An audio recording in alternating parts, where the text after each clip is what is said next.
이 G2로 불리는 미국과 중국이 패권 다툼을 벌이는 가운데 우리나라에게 어떤 영향을 줄지 여부에 관심이 항상 쏠려 있는데요.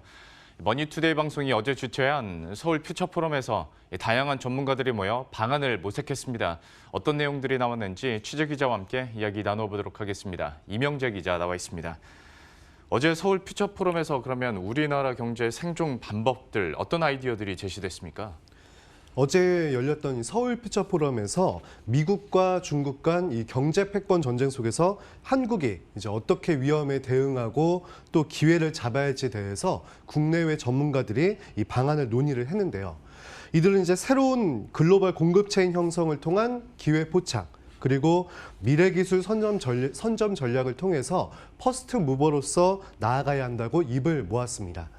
먼저 총, 균, 쇠의 저자이자 이 세계적 석학인 제레드 다이아몬드 미국 UCLA 교수는 현재 세계 경제 위기가 우리의 주의를 집중시킬 수 있다고 보고 이 새로운 기회를 잡으면서 변화를 이끌어야 한다고 봤고요. 그는 한국이 이제 미국이나 중국 또 러시아 같은 강대국들에 쌓여 있는 이 지리적 이점을 활용해서 기회를 기다리다가 포착이 되면 확실하게 잡아야 한다 이렇게 얘기를 했습니다. 또 김태유 서울대 명예교수는 과거의 인류 문명이 이 실크로드를 통해서 꽃을 피운 것처럼 이 북극 항로를 기반으로 4차 산업혁명이 일어날 것이라고 설명을 했고요. 김 교수는 한국과 미국, 러시아가 서로 보완을 하며 협력을 강화해야 한다고 봤는데 러시아의 경우에는 광물과 천연가스, 또 에너지 등 이 다양한 분야에서 우리나라와 도움을 주고받을 수 있을 뿐만 아니라 시대 그리고 역사적 전략 파트너로서 인류 문명의 중심을 어떻게 보면 이제 대체하고 전환시킬 수 있다 이렇게 설명을 했습니다.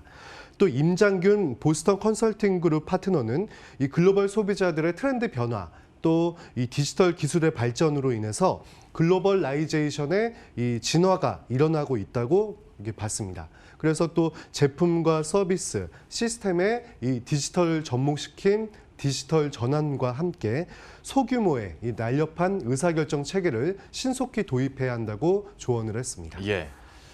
그리고 아무래도 4차 산업혁명의 핵심이자 또 기반이 되는 것이 5G이지 않습니까? 네. 그럼 관련해서는 어떤 아이디어들과 또 지금 준비 상황도 좀 궁금해지고요. 어떤 제안들이 나왔습니까? 아무래도 이제 우리나라가 5세대 이동통신을 세계 최초로 상용화를 했고 또 이에 따라서 초반 이 글로벌 경쟁에서도 우위를 점하게 됐고요. 앞으로도 이제 5G를 통해서 많은 것을 이제 이룰 것이라는 그런 긍정적인 전망이 나오고 있습니다. 이강원 SK텔레콤 클라우드 랩스장은 5G의 특성으로 알려진 초고속, 초저지연, 초연결 외에도 진화라는 부분에 주목을 했습니다. 5G가 새로 나왔기 때문에 4G와는 완전히 다른 또 별개의 이런 네트워크라고 대부분 생각들을 하실 텐데 기술적인 관점에서 보면은 전혀 다른 것이 아니라 이어지는 것, 커다란 진화의 시작이라고 이게 보고 있습니다.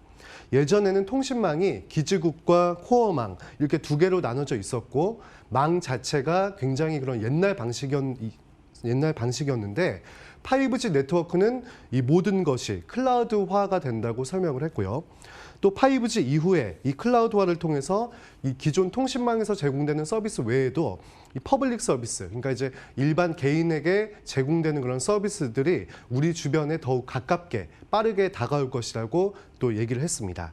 구체적으로는 모바일 엣지 클라우드를 통해서 인공지능 이 특화 서비스를 비롯해서 양자, 암호 같은 더욱 이 보안이 강화된 서비스, 그리고 AR과 VR 등 이 다양한 것들이 빠르게 제공될 수 있을 것이라고 전망을 했습니다.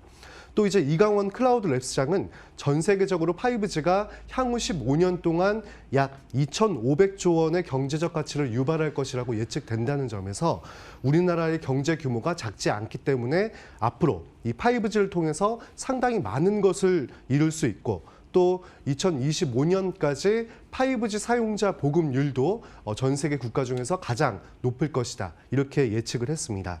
또 이 밖에 앞으로 선보일 이 통신사들의 5G 서비스들도 언급을 했는데요. 이강원 클라우드 랩스장의 말을 한번 들어보시죠.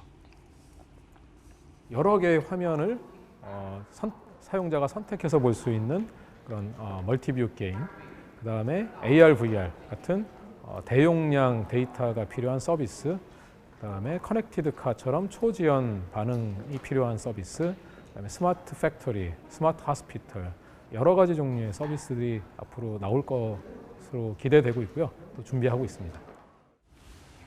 예, 그럼 마지막으로 한 가지만 더 보도록 하죠. 인공지능 관련해서도 이야기들 그리고 논의가 많이 된 걸로 알고 있는데 관련한 내용도 함께 설명을 해주시죠.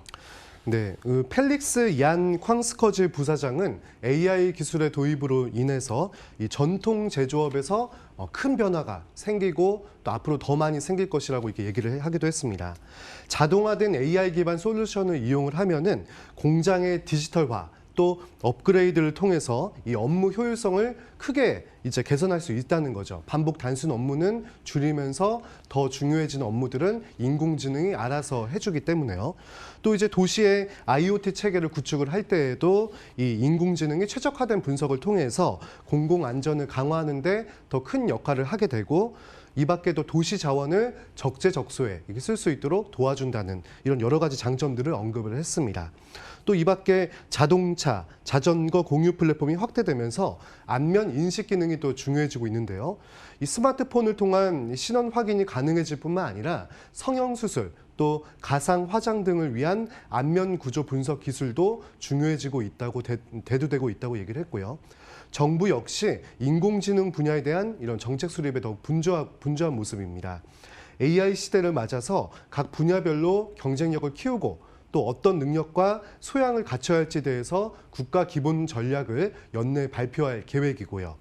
장석영 과학기술정보통신부 정보통신정책실장은 정부는 물론 국회와 산업계 그리고 국민 전체가 같이 노력해야 이 변화를 이끌 수 있다면서 4차 산업혁명 시대를 맞아서 산업 경쟁력을 강화하고 또 전체가 부강해지도록 정부도 더욱 노력하고 정책을 수립하겠다 이렇게 얘기를 했습니다. 예, 지금까지 이명재 기자와 함께했습니다. 잘 들었습니다. 네.